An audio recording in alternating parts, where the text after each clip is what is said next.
Hi friends, welcome to my channel.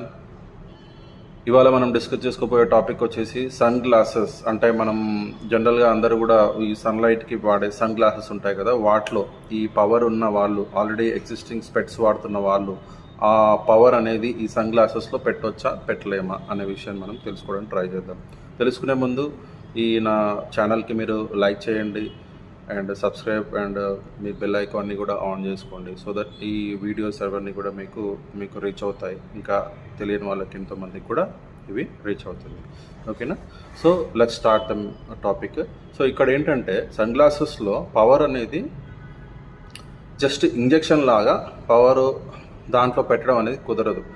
మీరు example Ray-Ban sun glass కావచ్చు, ఇంకేదన్నా Prada కావచ్చు, ఇంకేదన్నా లగ్జరీ బ్రాండ్స్ ఏదన్నా కానీ కూడా ఆ పవర్, ఆ సన్ గ్లాస్కు ఉన్న పవర్ గ్లాసెస్ అనేది తీసేసి మనం వేరే కంపెనీ, ఏదైనా ఒక కంపెనీ, అంటే ఇప్పుడు international companies lot of companies ఉన్నాయి, మన ఇండియన్ కంపెనీస్ ఉన్నాయి, లాట్ ఆఫ్ కంపెనీస్ ఏవైతే ఉన్నాయో ఆ కంపెనీ మీరు చూస్ చేసుకునే గ్లాస్ కంపెనీ యొక్క లెన్స్ని దాంట్లో పెట్టాలన్నట్టు మనం.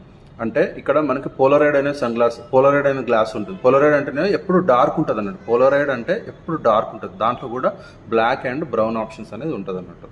ఓకేనా?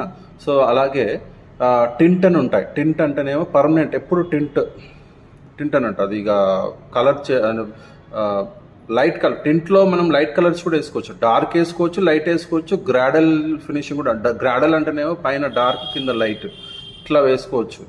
మన లైట్ కలర్స్ వేసుకోవచ్చు, లైట్ ఎల్లో, చాలామంది లైట్ ఎల్లో కావాలనుకుంటారు కదా, అంటే నైట్ డ్రైవింగ్కి దాని మీద. కానీ సో అక్కడ కొంచెం బ్రైట్నెస్ ఎక్కువ ఉండాలంటే లైట్ కలర్స్, ఇట్లా మనకు నచ్చిన కలర్స్ కొన్ని ఆప్షన్స్ ఇస్తారు కంపెనీ వాళ్ళు. మీరు ఏదైతే గ్లాస్ కంపెనీ వెళ్తున్నారో ఆ గ్లాసెస్ మనం సెలెక్ట్ చేసుకోవాలి. దాంట్లో కోటింగ్స్ అంటే ఇప్పుడు యాంటీ రిఫ్లెక్షన్ కావాలా, మనకి బ్లూ లైట్ కానీ కొన్ని ఉంటాయి కదా మన కంప్యూటర్ ప్రొటెక్షన్ సంబంధించినవి. ఇలాంటి ఫీచర్స్తో పాటు ఇంకే కలర్ కావాలనేది మనం చూజ్ చేసుకొని అది మనం సెలెక్ట్ చేసుకోవాలన్నట్టు. సో అక్కడ మనకి ఈ ఏ కలర్ అయితే మనం సెలెక్ట్ చేసామో ఆ కలర్ గ్లాస్ని ఈ సన్ గ్లాస్లో పెట్టడం జరుగుతుంది. మళ్ళీ అది కూడా ఎక్కువ కరువు ఉన్నవి అట్లాంటి వాటికి కుదరదు, కొంచెం ఫ్లాట్గా ఉండేటట్టు చూసుకోవాలి. సిలిండ్రికల్ పవర్ కూడా ఎక్కువ ఉండేటట్టు, ఎక్కువ ఉంటే కూడా సజెస్ట్ కాదు, ఓన్లీ స్పెరికల్ పవర్ ఉంటే ఇంకా బెస్ట్. ఓకేనా? ఇంకా మరిన్ని విషయాలు మనం ఫ్యూచర్లో తెలుసుకుందాం. ఓకేనా? సో ఈ వీడియో నీకు నచ్చుంటే లైక్ అండ్ సబ్స్క్రైబ్ చేసుకోండి. Thank you.